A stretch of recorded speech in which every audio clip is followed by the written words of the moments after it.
Remember searching SingleMuslim.com proudly sponsors Single Muslim Live.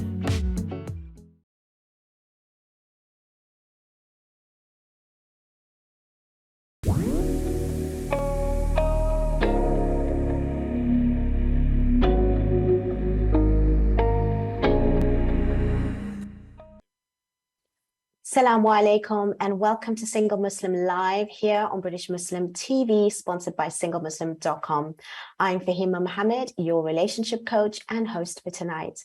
A very, very warm welcome to all of you viewers who are watching on whether it's Sky Channel 752, Facebook or Twitter. A very warm welcome from all of us here on British Muslim TV. We have another episode for you tonight with regards to relationships, and we have an important guest that's going to be streaming all the way from Los Angeles. But before I also introduce them, I want to remind you that if you want to ask any questions, participate in the conversation, you are most welcome to do so by calling in directly into the studio on 01924 231 083. Please do ask the bill payer's permission, as standard network rates do apply. However, you do have another option of contacting us for free on our WhatsApp service by actually texting any messages or comments, and I will read them out, and you can remain anonymous. And that number is 07585 835 150. We're going to be discussing today the topic around mastering love, even though you have never been in a relationship. And with me tonight, all the way from Los Angeles, we have Zahra and James. Assalamu alaikum. Wa alaikum salam. Wa alaikum salam. Thank you so much, both of you, for your time, and an absolute honor to be here, sharing the screen with you tonight. An absolute pleasure. Thank you so much. Really, really appreciate it. It's great to be here. Yeah, we're so excited. Thank you for having us.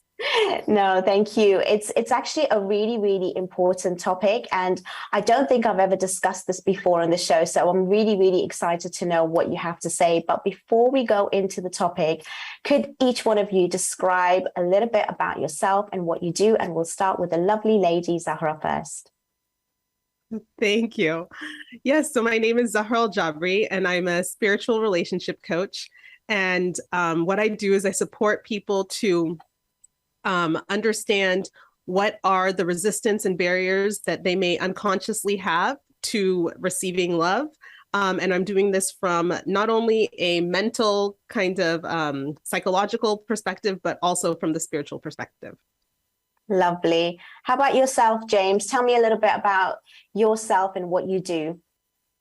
Assalamu alaikum. I'm James Faghmous. I am a spiritual success coach at Practical Muslim, and my background is actually in artificial intelligence. I used to be a professor and an AI executive, but then I had this spiritual awakening, and I've become a spiritual success coach where I help Muslims be unapologetically Muslim and unconditionally successful. And I also work with Zahra, helping Muslims around the world experience a miraculous marriage.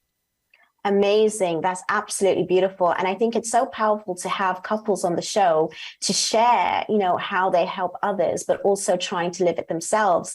Could you kind of explain to me, what is it like to actually be in a relationship or even find love when you've never experienced it before? It's really important that people understand, especially in our faith, that even if we have the courting stage and a lot of us, may be talking to each other, we might call it in the modern terminology of dating, but we don't actually go down that Western route of actually, mixing and mingling the way, most others may do so. In our faith, there's a very much strict guidelines and guidance for that, even if you're getting to know someone. So a lot of Muslims that do find themselves getting married have never, ever been in a relationship before. So how is it possible to actually, the big, $1 million question, how do we end up mastering love, as you say, even if you've never been in a relationship?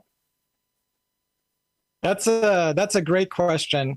And the first thing is that we have to point out that there is abundant research that has shown that marital success or relationship success is completely uncorrelated with dating duration. So there's this myth that you must date someone forever and ever to get to know everything about them before you say I do. But as we know, in society, we can see divorce rates skyrocketing. But also research studies have shown that there is no bearing, dating duration has no bearing on relationship success. And that's the wisdom that Islam already has given us, in that the sense you don't have to traditionally date to find someone compatible. And the key is really to use the courting process appropriately and to identify the person that is most compatible with you, the person that is going to be able to grow with you as you grow as a person over the 5, 10, 50 years that you are going to be married. And most importantly, the first step into discovering love, even if you were not in a relationship, is to believe that love is attainable, that love is possible. And of course, that is modeled in the example of our Prophet ﷺ and his wife Khadija radiallahu anha, for example. Lovely. I love that. Zahra, do you have anything else to add to that similar question? Mastering love before you've, ever been in a relationship? Yeah. The other thing that you can add to that is that we have, a very powerful tool at our disposal. Even if you've never been in a relationship, or if your parents are in a dysfunctional relationship and your siblings are not in good relationships, you may feel like, oh my gosh, I've never seen anything good and I've never been in a relationship. How am I going to do this? But your powerful tool that you have as a resource is your imagination and your ability to read or hear other people's stories of good relationships. So you can imagine and envision for yourself, what would I be like as a wife or as a husband? How do I imagine us interacting or coming to these decisions or handling these difficult challenges? Or what would we do, during a pandemic? And all of these things, you can imagine it. And that is so underrated for us, because oftentimes we're kind of just, trying to just match what we see around us. And if we match what we see around us in so many ways, so many things are broken all around us in society, we are going to be left broken. So the key is to, make dua, pray for something bigger and imagine that something bigger, and know that Allah can support you to achieve it, even if everything around you, it doesn't exhibit that or is crumbling. Absolutely. I understand what you're saying. Unfortunately, a lot of us do actually emulate, and they are very much scared of the stories that are around us. And it's very difficult to imagine when you see reality crumbling around you. So could you give me some of the practical tips of how to overcome that? Because it's also not just about the reality of the stories that they've seen, whether it's in their own families or their friends around them, about breakdowns in marriages, which is now ever increasing, especially even in the Muslim community. But the fact also that they are trying to balance between, especially living in the West, between Western values and Islamic values, which slightly differ when it comes to relationships. So could you maybe give us a little bit more tips and in-depth insight with regards to that tip of imagination, or any other tools and techniques that you have? We'll start with you, James. Absolutely. I think the main one is to apply your ability to deny what's around you if it is not conforming to what you desire. And this is something that is taught in our religion, but rarely practiced. So we have become really a community of knowledge. We collect a lot of knowledge, a lot of books, a lot of halaqas, a lot of lectures and khutbahs, but with very little practice. And what really needs, the secret tip is really just to practice Islam as it was taught to us by the Prophet ﷺ in the Quran. And so the first example is that of denying your senses if they do not align with what you believe in, what you want. And the best example of that is Sayyidina Musa alayhi salam. Sayyidina Musa alayhi salam is marching towards the Red Sea while being chased by the most powerful army in the world at that time. And he knows where he is going, right? And when his people reach the Red Sea and they feel cornered, they say, no, we are doomed, we are doomed. But our prophet, peace be upon him, Musa alayhi salam, does not flinch. He turns around and says, Kalla, inna ma'aya rabbi sayyadin. Nay, I deny what I see, and I deny your fear-based story of we are doomed, we are going to get caught. And instead, God is with me, he will guide me. And in that moment, instantaneously, Allah guided him to strike the staff on the ground, and as we know, it split the Red Sea. So the first practical tip is to practice our faith and to hold on to the vision of what you want and not focus so much on what you don't want, even if your senses tell you otherwise. You have to have that faith that carries you over what is constantly around you in terms of negative stories, etc. Absolutely. Zahra, what's your addition to that as well with regards to finding it very difficult to use your imagination when the reality around you is not necessarily in line with what your imagination is? So along with what James said, right, that you just hold the vision of what it is that you want, you can also look at what is around you and do the opposite, right? So if you see people constantly complaining, you know what? These people are all complaining and their lives are all miserable. I'm going to practice gratitude. I'm going to be grateful and look what I can appreciate. Or if you see, a husband or a wife and they are telling you about some recurring fight or something, you're like, you know what? I'm going to discuss this issue up front, or like understand or make a plan around this, because these guys don't have a plan. And if you just made a plan, they wouldn't be in this situation, right? And it's very powerful to look at what other people are doing and learn from them, right? The shortcut to learning is to learn from someone else's experience. Yes. So you don't have to go through it. No, I love that. No, it's absolutely true. The thing is, we are going to come back and we're going to go much more into it. I just wanted to give an introduction, and you've given an amazing introduction. And obviously I'm going to probe for a lot more when we come back, as we are approaching a break very, very shortly. But I just want to remind the viewers, we are talking about mastering love, even if you've never been in a relationship before, which is absolutely vital, especially in our communities, because a lot of us are trying to navigate for the very first time in relationships, and we have absolutely no clue as to how to do that. And we're looking at examples around us, and not to say that even with the existing breakdowns that there are not any good examples. We just have to look at it differently. We're not having to look at signs from Hollywood, Bollywood, and fairy tales. We're looking at good realities here, and even the ones that you don't know that may help you, we can use our imagination, as Zahra and James mentioned. Again, we are going into a very short break. We'll see you in a few moments. Take care.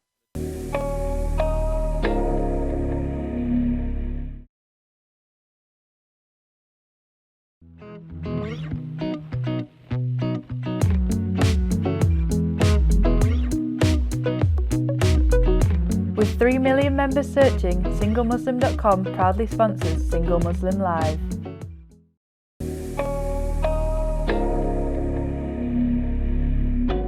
Assalamu alaikum. Welcome back to Single Muslim Live here on British Muslim TV, sponsored by SingleMuslim.com.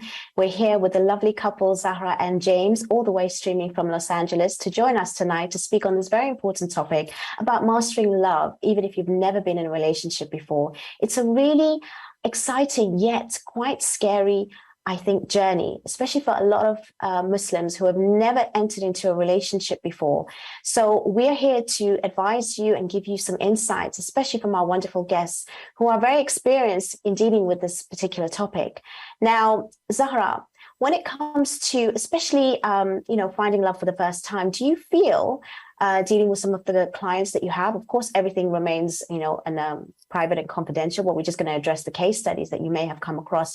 Do you think there's a difference between the gender of male and female with regards to the fear of, entering into a relationship, or are there different concerns? Are there different things and steps that you would advise and guide different gender roles with regards to getting into a relationship for the very first time? How do you approach that? Yeah. First of all, there is fear on both sides. There's insecurity on both sides. It just manifests in different ways because of the different upbringing and cultural norms for men and women. So we do address them differently. And I can speak to the women, and James could speak to the men, that how I approach that first place is that we were made, Allah tells us that he created mates for us. So we were made to be in relationship. And if you look, in nature, all the animals, they mate and they have partners and they have relationships. So it is something that is actually natural to us to be, not only with a significant other, to be married, but also to be in community with your family and, with a tribe and, a society and all of those things. And so it's really coming back to the natural, our fitra, essentially, right? Sometimes we refer to it as fitra coaching. It's just like returning back to the natural state where we are effortlessly able to engage, give love, and receive love in a beautiful way without kind of all basically the mind drama that messes us up. Beautiful. I love that. How about you, James, when you come across, male, seeking to find that first time relationship, what are their concerns? And do you even feel that they're open enough to speak about something like this even? That's a great question. Yes. I mean, I think Muslim men have very limited, if any, avenues to express their feelings and emotions in a healthy and productive manner. So that's a general issue for Muslim boys and men across the world. And all men, actually. And all men, indeed. But I think with Islam, we have this sheen of being patient and being righteous and just keep things bottled up that make things exasperate things. And when it comes to really finding love for men, if I had to pick one to be brief, it's really the same problem, but two extremes, the two ends. One is men not communicating honestly and clearly that they want to get married. They feel the desire that they want to get married, but they don't tell anyone, right? And it's going to be very hard to get married that way because you're not getting the support, you're not open, you're bottling it up inside, and it creates all sorts of other blocks. On the other extreme, you have people who tell everybody and their cousin that they're trying to get married, where they come off as very desperate, talking to any person that comes their path. And both of these are the same. These are two sides of the same coin of attachment. They're putting way too much importance on getting married, and it manifests in different ways. And the key thing to overcoming these fears and to overcome the negative stories that we hear in the media and around us in the community is really, do you really want to get married? And it goes back to that idea, that notion of imagining your ideal marriage. A lot of times I speak with people, James, I want to get married, or Zahra, I want to get married. But when we ask them, can you picture your ideal marriage? What does a day in your ideal marriage look like with this ideal spouse? What do you feel? What do you see? What do you experience? And they come up blank. And if you come up blank, that at the end of the day, what that really tells me is that you're not sincerely looking to get married. Maybe there's social pressures, maybe there's things that you could gain from getting married, but deep down in your heart, you are not willing and ready to get married because you can't even imagine it. Absolutely. The other thing is, while you were speaking, James, comes to mind is that unfortunately, in some of our families as well, we're not taught and we're not given the tools and strategies for marriage. It's just, you grow up, you study, and then it's like it's time to get married without the real preparation. So what kind of preparation would you even say that, there needs to be advice to parents to, actually prepare their sons and daughters for marriage? Because a lot of them are looking outside, and outside, the kind of, exposure out there is vast, and it's not necessarily in line with what we would actually follow. How would you sort of address that? Anyone can take this. Yeah, absolutely. I think that the main thing I wanted to highlight is that a great marriage takes work. If I showed up to the beach shirtless with abs and pecs and very strong, you will not think that I just happened into this very muscular body. You would assume that I'm dieting properly, I'm working out consistently, etc. It's the same when you see a beautiful marriage. People have put in the work, just like athletes put in the work on their bodies. And so preparation is the number one way to succeed when doing it right and working on the right things. And so as far as parents, the main thing that I'll say for men and boys, if you have men and boys and you're trying to get them ready for marriage, the main thing is for them to support them in their evolution and in their transformation from man to husband. That is very, it's a neglected topic because a lot of men and boys, especially from many cultures around the world, are babied a lot. Like the mother and the sister takes care of everything they do. But you have to remember that your wife is not your mom, is not your sister. And Yes. that is not something to expect of her, right? Already coming into the relationship, expecting to just get somebody like your mom or your sister is going to set you up for failure, so to speak. And so the main thing is to, at the very least, tell your boys and men in your family that they are going to have to change to be able to make this marriage work. Men are brainwashed by society, even Disney, right? If you look at Ariel, Yes. the Little Mermaid, right? The Little Mermaid, the story is that she's a mermaid, but so she could be with this man, she gives up everything about herself. She becomes human. She loses her fishtail and grows legs to be with this man. So women are expected to change to fit in a relationship, but the same is not taught to men and boys. But change needs to occur on both sides to have a miraculous marriage. I think you raise an important point there, and I'm so happy that you answered it the way you did. Zahra, when it comes to certain people that, we do obviously say we have to emulate our deen and, the role models of our faith. But a lot of us, especially when we are at that age and first time marriage, we may be a little bit weak in our faith. So how do you sort of like address that when people are not actually understanding that, at the end of the day, this is what it is. And all they think about is maybe what they actually see around them. And it may not be, again, in line with the values that we actually follow, because they don't actually, follow in a particular faith that strongly. So how would you encourage that person to find that first time relationship when their faith is slightly weaker?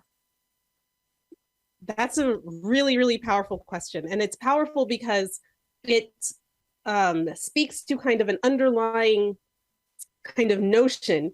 Especially as Muslims, we have a lot of scripts and rules for many things. So it seems like this is the way you do this. This is the way you pray. This is the way you fast. Like you're supposed to follow this template and fit in. But when it comes to marriage, there is actually a lot of flexibility. You can do things in a lot of different ways. So the most important thing is that it doesn't matter how spiritual, how religious, how whatever you are, if you want to have success in your marriage, you have to figure out what is the way that's going to work for me.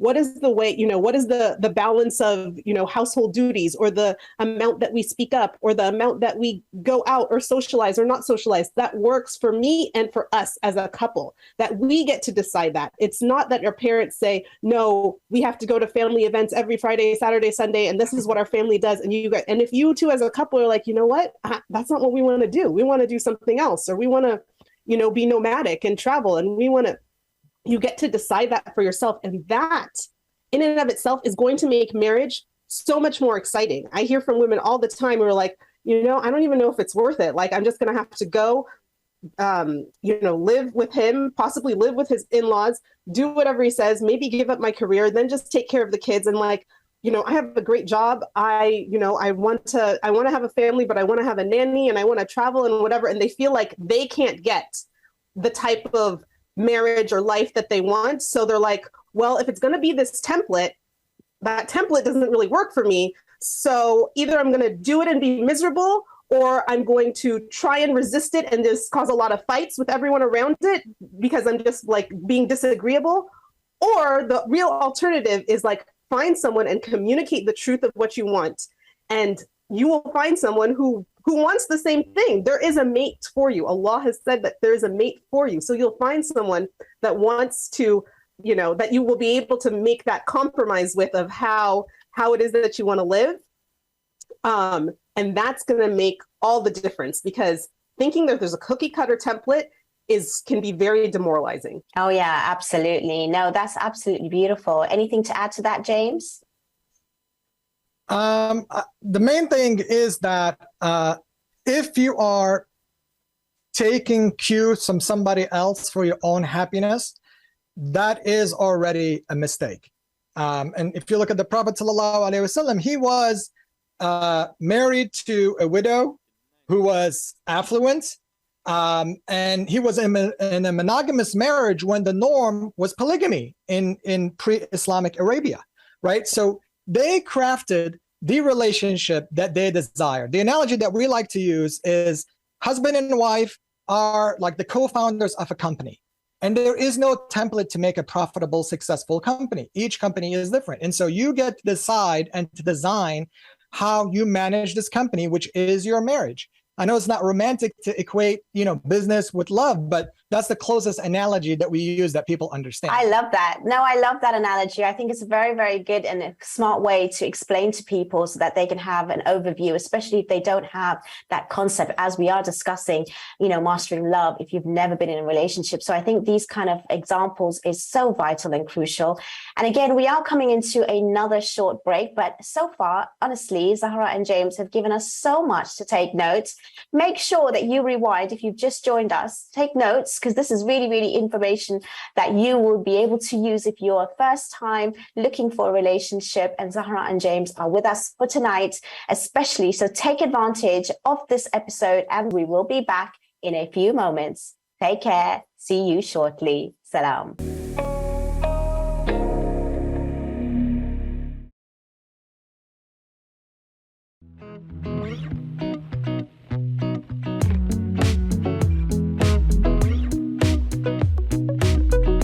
With 3 million members searching, SingleMuslim.com proudly sponsors Single Muslim Live.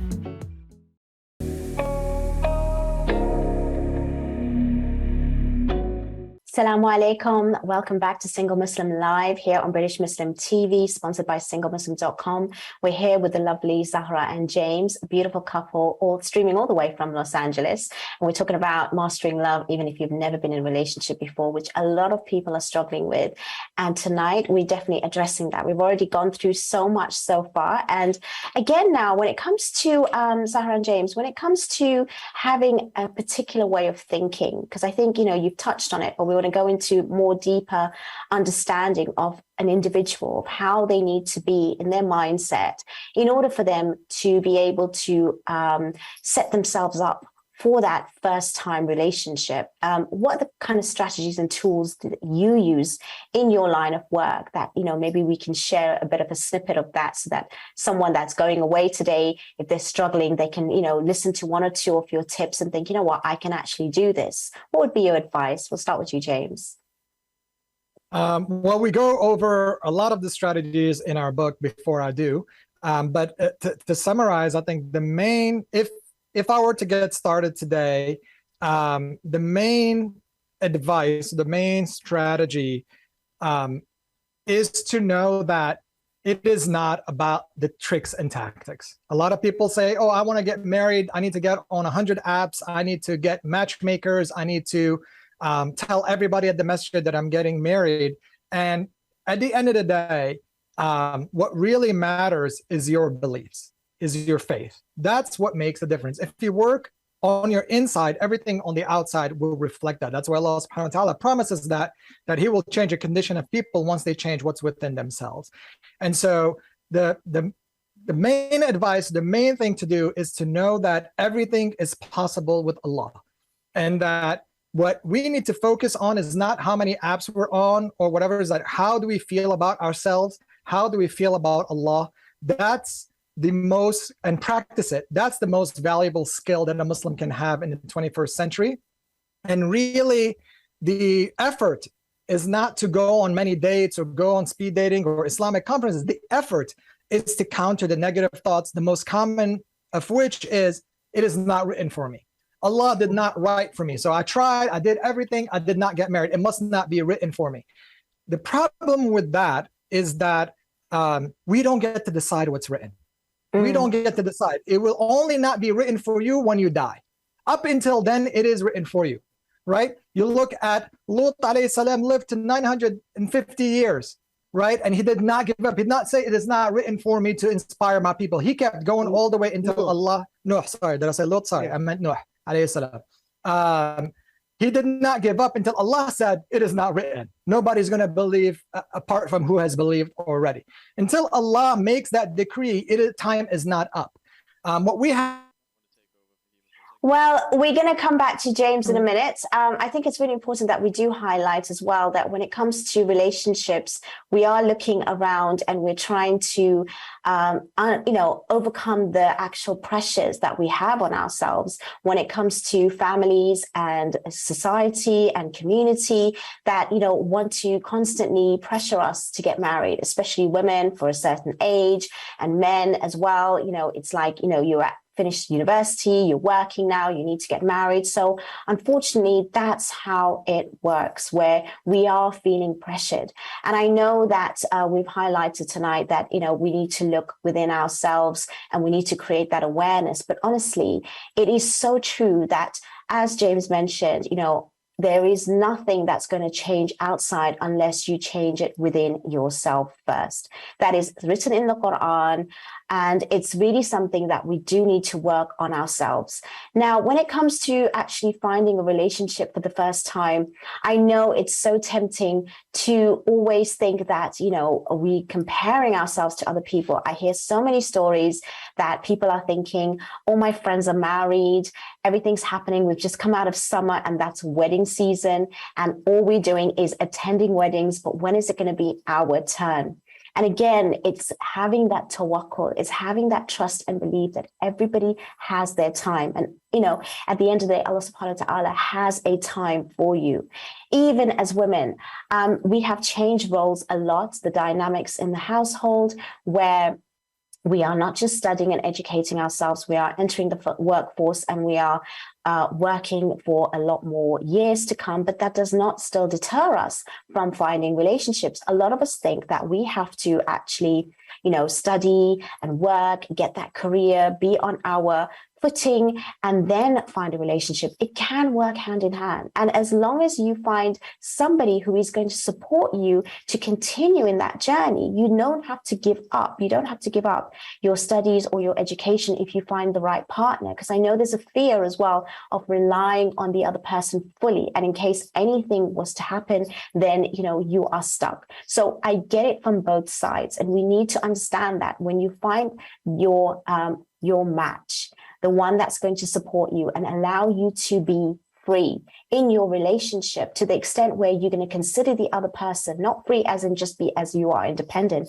but consider the other person, you will be allowed to actually continue in your life and actually have those amazing opportunities alongside having a relationship. It's not one or the other, or do one first and wait for the other, because then time goes really, really quickly. And then you find yourself that you've been waiting. And then again, there's more overwhelmment and anxiety, overthinking about how and where and when, and then you've done all the lovely things that you wanted to and all the plans that you had, and then now you're still not feeling fulfilled because you're not in that relationship.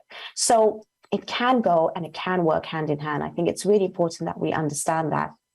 Also, we need to have the tools of knowing yourself and understanding another human being. Because if you have the tools, you don't need to worry about being in a relationship beforehand in order to continue with another one. You need to understand the communication skills as well as the tools of, how to read somebody else.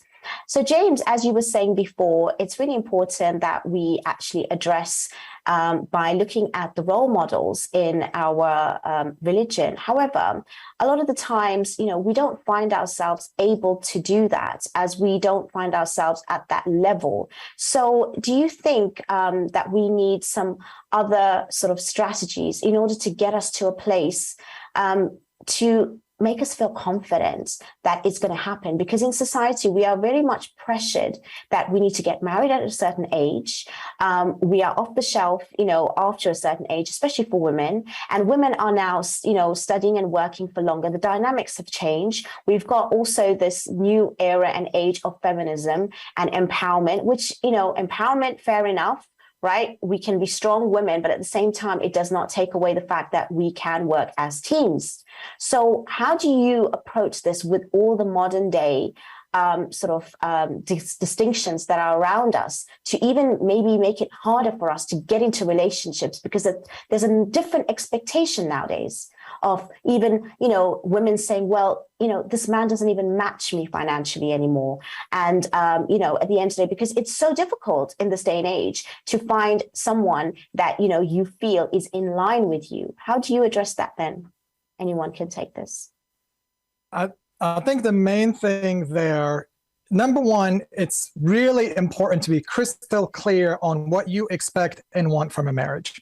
The surest way for a marriage to fail is not parental interference. It's not communication styles. It's not these things. Most of the time, it's mismatch expectations. I come into the marriage expecting X, and Zahra comes into the marriage expecting Y. And if these two are too far apart, we tend to not work out.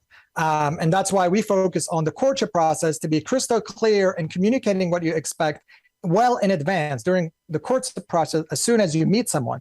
And so the main thing about what you mentioned is to be unapologetic about what you want. I don't want somebody that does not make as much money as I do. I'm not saying that is necessarily a valid criterion, but if that is so important to you, then you want to articulate it and say, and not settle. What happens a lot of times is people say, I want this and that, and they settle immediately. You speak to somebody, it's obvious they don't have those things that you expect, but you settle out of fear. And that's the key. The key is to not make decisions out of fear. Allah put those desires in your heart and gave you that success in your life for a reason, and you want to embrace that. Yeah, I would just add to that. Please, go ahead. Another really important piece, what James is really bringing up, is that when you are unapologetic about what it is that you want and you bring those issues up in the beginning, you're going to face resistance. You're going to, have friction as you're trying to understand, you're trying to clarify exactly what it is that you mean by your standards. And they're trying to understand, okay, do I want that standard or do I not? My standard is different. And the real thing that especially our book helps you to do is to manage your incompatibility, right? Because when the parts where you're compatible, okay, we both agree on this with this issue and we agree on this with this issue, there's nothing to worry about there. But it's the places where you differ that you have to see, well, can we differ within this in a way that we can either agree to disagree or come to some sort of compromise or come to a respectful kind of letting go, all right, it's going to be this way. And I'm not going to constantly tease you about it or make fun of it or look down on it and be condescending towards you because you prefer this or you have this view. When you understand how you can manage your incompatibility, that's what's going to allow you to continue on over the years, right? Because that's the fear that I've never been in a relationship before. What's going to happen when these different things come up? But if in the beginning you are discussing difficult things and the places where you disagree, you're handling them with respect, with dignity, with openness to hear and really understand and appreciate what the other person is saying, then you're going to be leagues ahead in how your relationship is going to unfold, because everyone, you're not looking for a twin. Everyone is no one's I love that match. I absolutely love that. I think, what you highlighted is so important. I've said this over and over again, but you've said it even more beautifully. And it's to have those uncomfortable conversations at the very beginning so you really get to know that person. And I think that's so crucial. And thank you so much for highlighting that. We are coming into our final break so quickly, but don't forget, we still have Zahra and James with us. So if you do have any sort of queries and questions, please make sure that you take advantage, because I certainly am enjoying this conversation extremely and learning so much new things as well. So I'm sure that all of you will appreciate them by sending in your questions and queries. Join me very shortly as we come back for the final part of Single Muslim Live. See you soon.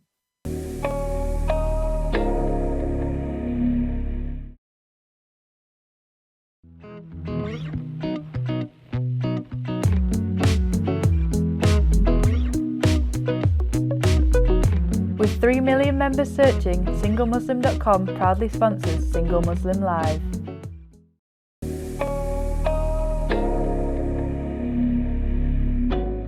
Assalamu alaikum. Thank you so much for joining us here on Single Muslim Live here on British Muslim TV, sponsored by SingleMuslim.com. I just want to thank all the viewers, honestly, for being part of this episode week after week and giving us so much support. Really appreciate it. And for also making it so wonderful and comfortable for our ever existing guests that come in every single week. And we have no different tonight, which is James and Zahra from Los Angeles, who's taken their time out to actually give us their expertise. And they've actually written an amazing book as well. Could you please highlight that a little bit? Because I think it's really important. I don't want to leave it till the end in case I forget, because I think that book really does highlight some of what we need to even question right now. So tell me again the name of the book and what inspired you to write that and the reason for it. Yeah, the book is called Before I Do, 150 plus questions Muslims must ask before marriage. And it's really, the word book does not make justice to the work in there, because it's really a step-by-step guide on how to navigate transitioning from being single to ending up in a miraculous marriage. There's activities, there are these questions, these uncomfortable questions to raise the difficult conversations that you should be having early on to determine compatibility. And it comes with trainings and other things as well, really to support you throughout this journey, inshallah. Yeah, wow. And I would just add that the book, really what we wrote it for was hearing from so many people, like, we've been talking for months, we were getting engaged, and then it all broke up. And then you find out, like, well, what did you break up about? Well, there was this one thing, and like, okay, well, did you discuss it? Did you resolve it? No, well, we didn't actually really discuss it, and we didn't actually really resolve it. So then but we talked about these 10 things and we aligned there, but these 3 things we didn't really align and we never really discussed. And those were the most important things. And so that's why we broke up. And you're like, okay, people don't understand or appreciate how to have those difficult conversations on the 3 things that could break them up. And each person's 3 things are different. And everyone's scared to have those conversations because they don't want to break up. But if you know how to navigate through it, it doesn't necessarily mean having a disagreement, finding that you're incompatible means that you're going to break up. It just means that you need to learn and communicate more fully, more in depth, and with more openness.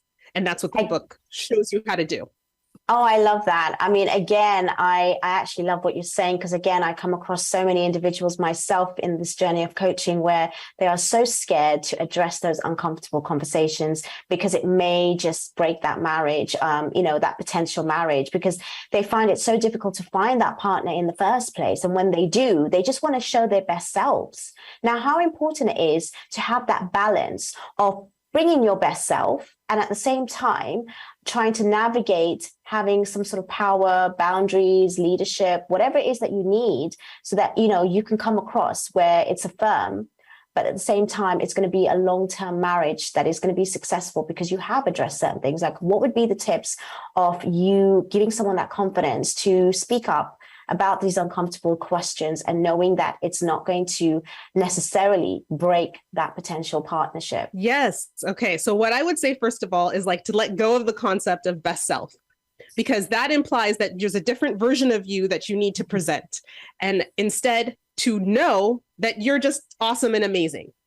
And in that way that you're awesome and amazing, and you're a full human being with your goods, your bads, your strengths, your weaknesses, your good habits and your bad habits, and the fullness of you. You're a real, true, full, authentic human being is going to meet the fullness of someone else. If you're only going to show certain parts of you, then you're constantly going to be afraid. Oh my God, what if they're going to find out? They're going to find out about my bad habit, my insecurity here, my flaw here. And it's just going to make you uncomfortable. So when you say, hey, this is all of me, I'm not presenting my best self, I'm presenting all of me, my true self. This is all the stuff. And you then, when you have the courage and the confidence to do that, it allows them to see you fully and be like, okay, yes, I can work with that. Or actually, no, this is not for me. And you can move on quickly. But you being so open allows them to be like, oh my God, they're not just showing me their highlight reel of who they are. So let me also tell them, okay, this is all of me too. Would you open to all of me? And then you get to have an honest coming together and understanding, do we fit? As opposed to, I'm just going to show you these parts and maybe it'll fit with those parts. And then all the rest is hidden, but it's going to come out in marriage and then we're going to get divorced. Whereas you could have just said, this is everything you're going to get. Let me just show it to you. So let go of that concept of showing your best self and just be your full self, everything. And even I would say in some cases, bring up the things that you're most insecure about in the beginning, because that's just going to relieve the pressure. Because if they appreciate or love or can overcome what you think is the most insecure thing, then of course, all of your best parts, they're going to be fine with it. Like, right? You're going to be fine with it. So that's great. Handle the difficult one first. No, that's great advice. Absolutely great. And I think it really does take someone with a bit of courage and confidence, and obviously coming to you guys to get that and read your book that would give them the entire package. The other thing is, though, before we get to coming towards the end quite quickly, but I do want to touch on this. It's quite important because a lot of people are quite scared. It's quite difficult, to find that one. And when they do, aside from asking those uncomfortable conversations, they compromise and they may not be able to say no when they don't have those boundaries set. Is that something else that you come across? And if you do, how do you navigate around that then? Yeah. I mean, it's along those same lines. When you understand and appreciate, and like James had said before, honor what it is that you really want and hold, this is something that I feel strongly about. You're going to feel confident to share it. And you're going to hold that boundary. And that's going to support you to let go of the people who don't fit into that faster. Because what I like to say is that if you want to get married quickly, the quickest way is to say no to the bad people fast. It's not to be like, well, maybe this could work. Oh, maybe let me try, or let's just talk again. Oh, so let's just see, blah, blah, blah. Then you're just spending weeks, months, when you can many people, if it's a no, it comes that feeling, that knowing, that sense that like, this isn't the right one, this isn't going to work, becomes very clear rather quickly. And so to have the courage to be like, okay, this isn't a fit. I'm going to let this go. And I'm going to trust what James said before. I'm going to trust and have faith that Allah has something better for me. Even if I can't see it, even if no one else seems to be coming, I'm going to believe, like Musa believed, that there is a way through this path and Allah will split the sea for me and bring my person to me. And having that faith will allow you then to walk away from these people who are not a good fit and hold your boundaries, hold your standards. That is very true. However, on the other side, on the flip side, when you do get rejected a lot, how do you come back from that to continue in that search?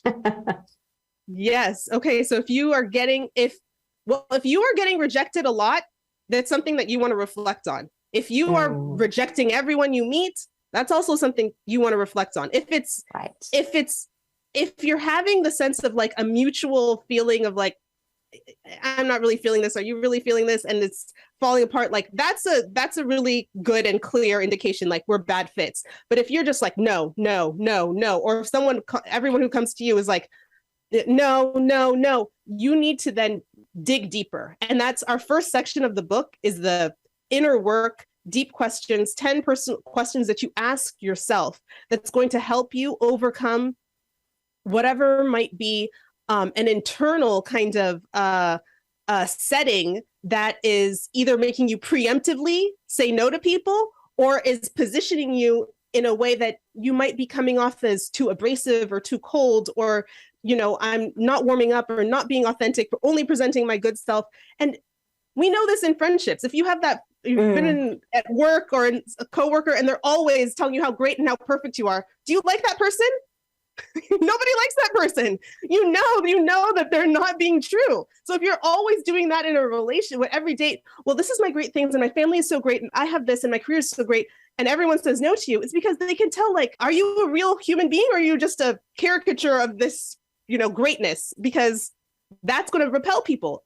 Inauthenticity, it can, right? You can smell BS a mile away. People can spot it and there's no way around it. And so with the beginning of the book, these questions that help you go deeper into yourself basically allow you to come to accept yourself for your full self, Because when you accept yourself fully, that's when you'll have the confidence to be your true self.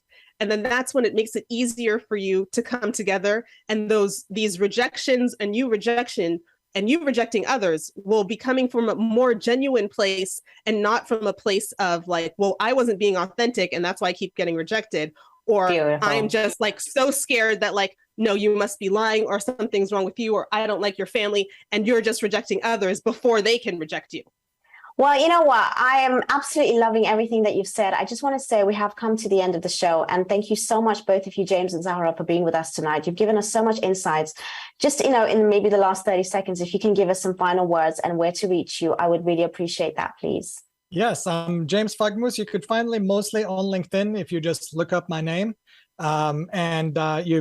If you are serious about accelerating your love search, we have a beautiful program called Limitless Love that supported so many Muslims to love themselves, love Allah, and find their ideal spouse. Beautiful. Yes, and you Zahra? can find me mostly on Instagram at Practical Muslim. And you can also email us, Zahra at practicalmuslim.com and James at practicalmuslim.com. Thank you so much. Honestly, it's been an absolute pleasure. Really, really so grateful for your time, for all your insights, and only to wish you both well and success in your future. And please do get the book. Please do contact both James and Zahra. You're really going to be getting some real value there. Thank you so much, Zahra and James. Inshallah, we will collaborate at some other point at another moment in time. Thank you all the dear viewers for watching again. Once again, so wonderful to have your support. Always giving us, your ideas or your comments, even on the social media platforms. I do take interest in, reading some of your messages, and we try to also address some of your issues and bring them out as topics on each show every week. And we do listen to your ideas and suggestions as well. So it's really important that you continue with that. And if you do want to basically message us, on the show, even after the episode, you're more than welcome to go on to the actual social media handles on Facebook and Twitter, and we're more likely to still get back to you with any of your queries. But again, thank you so much to James and Zahra all the way from Los Angeles to address this amazing topic. And inshallah, we hope to see you same time next week. We hope that you join us then, and have a wonderful evening. Assalamu alaikum wa rahmatullahi wa barakatuh.